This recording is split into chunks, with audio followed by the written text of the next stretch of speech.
सेना और सवर्ण सेना जो है किन किन मुद्दों को लेकर के आज यहाँ धरने पे बैठी है। देखिए, सबसे पहला हमारा मुद्दा है यूजीसी रोल बैक। यूजीसी के नाम पर जो सवर्ण छात्रों को आप पहले से शोषक और बाकी छात्रों को आप पीड़ित मान चुके हैं, हमारा इस पर विरोध है कि भैया आप SC/ST एक्ट लगा करके पहले से तो हम लोग का जीवन बर्बाद कर रहे हैं। उत्तर प्रदेश का विष्णु तिवारी नाम का एक युवक है जो 20 साल में जेल गया और 40 साल में जेल से छूटा है। बाद में SC/ST का आरोप उस पर साबित नहीं हुआ है, तो उनसे पत्रकारों ने पूछा कि आप क्या चाहते हैं, तो उन्होंने कहा कि हम अपना जवानी चाहते हैं। आप जो 20 साल मेरा जवानी बर्बाद कर दिए, केस लड़ने में उनका परिवार पूरा खत्म हो गया, तो SC/ST एक्ट तो था ही, अब एक तो आप UGC लेकर के आए, मैंने हम लोग का बच्चा लोग को पढ़ने भी नहीं दीजिएगा। बच्चा पैसा से पढ़ता है ना जी, हम लोग फ्री में तो पढ़ाते नहीं है। उसका बाद आप बोलिएगा UGC का नाम पे देखिएगा कि सवर्ण समाज का छात्र मेधावी है, दूसरा छात्र उसके ऊपर केस कर देगा UGC का नाम पे, अब 2 साल का जेल का भी प्रावधान है। वो बच्चा सुसाइड नहीं करेगा तो क्या करेगा? घर वाला पूछेगा कि बबुआ क्या करता रहा, तो बबुआ बोलेगा कि हम केस में फसल बानी, तो घर वाला बोलेगा छोड़ दो पढ़ाई लिखाई, आ जाओ। ऐसा बच्चा लोग सुसाइड करने का प्रवृत्ति बढ़ेगा।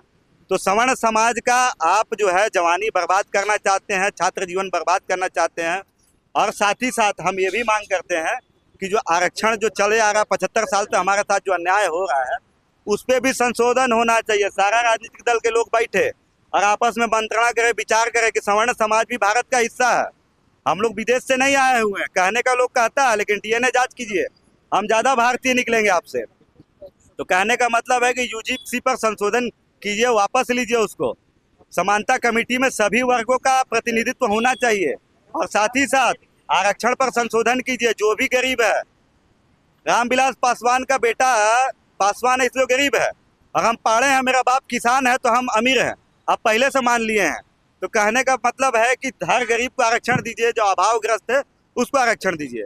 अब देश में 75 साल के बाद एक नई बहस होनी चाहिए कि आरक्षण किसे मिले। आरक्षण जरूरतमंद को मिले, जो सेना में जो बॉर्डर पे शहीद हुए उनको मिले, स्वतंत्रता सेनानी के परिजनों को आरक्षण मिले। ये क्या बेटा, जिसका बाप मंत्री है उसको भी आरक्षण मिल रहा है? ये क्या मजाक हो रहा है देश में?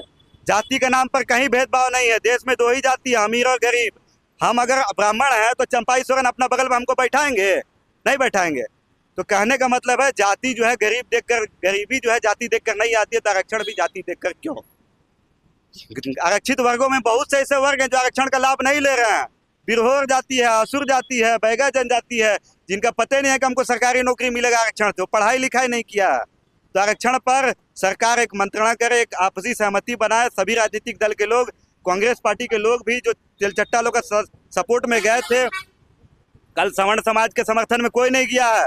लाठी चार्ज किया गया, घसीट घसीट के मारा गया है। हम लोग इस देश का नागरिक नहीं है, हम लोग आपको वोट नहीं दिए हैं। जो वोट नहीं दिया उसको आप बिरयानी खिला रहे हैं। अभिजीत दीपके को जा करके आप एयरपोर्ट पे परमिशन लेटर दे रहे हैं, और सवर्ण छात्र क्या नाम हर्ष दुबे को आप परमिशन नहीं दे रहे हैं। तो कहने का मतलब है कि भेदभाव हम समझ रहे हैं, बाकीपुर झांकी है, पूरा यूपी बाकी है, 2029 भी बाकी है। जय श्री परशुराम, जय भवानी, सवर्ण सेना जिंदाबाद, परशुराम सेना जिंदाबाद।